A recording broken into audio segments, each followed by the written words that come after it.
Doctor Chrome കുറച്ച് നാൾക്ക് മുമ്പ് പോസ്റ്റ് ചെയ്ത ഒരു സ്റ്റോറിയാണിത്.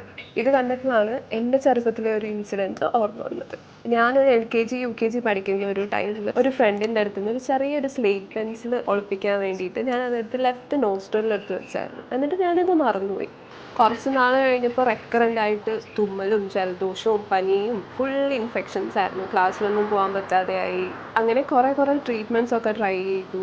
ഫസ്റ്റ് ട്യൂബർക്ലോസിസ് ആയിരിക്കാം, TB ടെസ്റ്റ് ചെയ്യാം എന്നൊക്കെ പറഞ്ഞു. അവസാനം ഹോമിയോ ട്രീറ്റ്മെൻറ്റ് തന്നെ ചെയ്യാമെന്ന് വിചാരിച്ച് അത് സ്റ്റാർട്ട് ചെയ്ത് ഒരു 1 വീക്ക് കഴിഞ്ഞു. അങ്ങനെ എക്സാം അടുത്ത് വന്നു. അപ്പോൾ വീട്ടിലിരുന്ന് പഠിക്കുമായിരുന്നു. അങ്ങനെ ഒരു ദിവസം അമ്മയുടെ അടുത്ത് ഇരുന്ന് പഠിച്ചുകൊണ്ടിരുന്നപ്പോഴത്തേക്കും പെട്ടെന്ന് കൺട്രോൾ ചെയ്യാൻ പറ്റാത്തൊരു തുമ്മി ഒരു ചെറിയൊരു സെമി സോളിഡ് ആയിട്ടുള്ള എന്തോ സാധനം സ്ലീറ്റിൽ വന്ന് വീഴുകയും ചെയ്തു.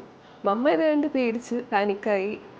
എനിക്കിപ്പോൾ വലിയ ഐഡിയ ഇല്ല. ഞാൻ വിചാരിച്ചു എൻ്റെ ബ്രെയിനിൻ്റെ എന്തെങ്കിലും പീസ് വന്ന് വീണതാണോ, എന്താ സംഭവം എന്ന് മനസ്സിലായില്ല. പിന്നെയാണ് എനിക്ക് ഓർമ്മ വന്നത് ഇത്രയും നാൾ ഞാൻ ആ ഒളിപ്പിച്ച് വെച്ച സ്ലേറ്റ് പെൻസിൽ അവിടെ സേഫ് ആയിട്ട് ഇരിക്കുമായിരുന്നു. അപ്പോൾ ഈ വീഡിയോ കാണുന്ന ഹോമിയോ ഡോക്ടേഴ്സ് എനിക്ക് ഏത് മെഡിസിൻ ആയിരിക്കും തന്നതെന്നൊന്ന് കമൻറ്റ് ചെയ്യാമോ?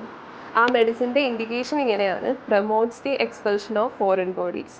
ഹോമിയോപ്പതിക് സർജൻസ് നൈഫ് എന്നാണ് പറയുന്നത്. കൂടുതൽ ഹെൽത്ത് റിലേറ്റഡ് വീഡിയോസിനായി പ്ലീസ് ഫോളോ ചെയ്യുക.